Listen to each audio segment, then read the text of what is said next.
نصلی علی رسولہ کریم اما بعد۔ میرے محترم بزرگوں اور دوستوں، آج ہم ہندوستان کے جس مخصوص سیاسی، معروفی اور سماجی ماحول میں زندگی کے شب و روز گزار رہے ہیں، اس میں ہمیں انتہائی سنجیدگی سے اپنے حالات کا جائزہ لینے کی ضرورت ہے۔ اس سخت مقابلے کے دور میں مسلمانوں کی بقا، ان کی معاشی و سماجی ترقی اور ان کی ملی وقار کے تحفظ کا ایک مؤثر راستہ اعلیٰ عصری تعلیم ہے۔ ہمیں اس تلخ حقیقت کو کھلے دل سے تسلیم کرنا ہوگا کہ آج بحیثیت قوم معاشی اور تعلیمی میدانوں میں دیگر اقوام کے مقابلے میں کافی پیچھے رہ گئے ہیں۔ مختلف سرکاری و غیر سرکاری رپورٹیں اس بات کی گواہ ہیں کہ ملک کے اہم اداروں میں ہماری نمائندگی، ہمارا تناسب سے بہت کم ہے۔ لیکن میرے بھائیوں، شکوہ شکایت اور مایوسی میں وقت ضائع کرنے کے بجائے ہمیں اس جمود کو توڑنا ہوگا۔ اگر ہم سچے دل سے یہ چاہتے ہیں کہ اس عظیم ملک کے جمہوری نظام میں ہماری آواز پوری قوت سے سنی جائے، ہمارے اور ہماری آنے والی نسلوں کے دستوری حقوق محفوظ رہے اور ہم ایک بار باوقار، باعزت اور بااثر قوم کی حیثیت سے سر اٹھا کر جی سکے، تو ہمیں اپنی ترجیحات بدلنی ہوں گی۔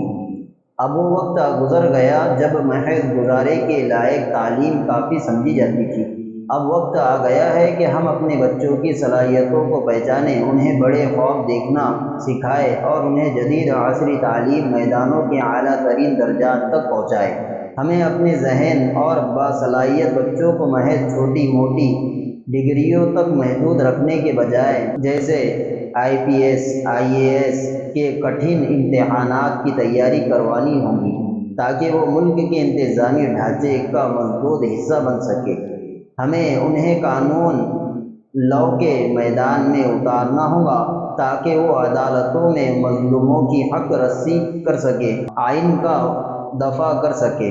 انہیں طب، میڈیکل اور انجینئرنگ کے اعلیٰ اداروں میں بھیجنا ہوگا تاکہ معاشرے میں ان کی افادیت تسلیم کی جائے۔ انفارمیشن ٹیکنالوجی IT کے ماہرین بنانا ہوگا تاکہ وہ ٹیکنالوجی کی اس جدید دنیا میں کسی سے پیچھے نہ رہے، اور بالخصوص صحافت اور مایوس کمیونیکیشن کے میدان میں لانا ہوگا تاکہ وہ مین اسٹریم میڈیا میں حق اور سچائی کا بیانیہ مضبوطی کے ساتھ پیش کر سکے اور پروپیگنڈے کا علمی جواب دے سکے۔ محترم حاضرین، یاد رکھیے، قومیں چھوٹی موٹی نوکری اور معمولی مزدوریوں سے ترقی نہیں کیا کرتے۔ ہمیں اپنی سوچ کا دائرہ وسیع کرنا ہوگا۔ ہمیں معمولی ملازم اور مزدور پیدا کرنے والی ذہنیت کے خول سے باہر نکلنا ہوگا۔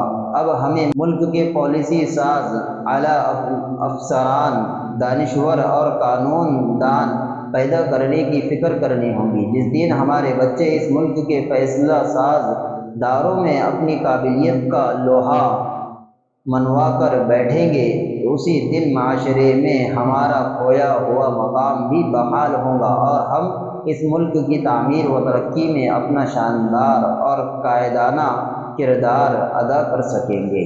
اللہ تعالی ہم تمام کو اپنے بچوں کی صحیح تربیت و اصلاح کرنے کی توفیق عطا فرمائے۔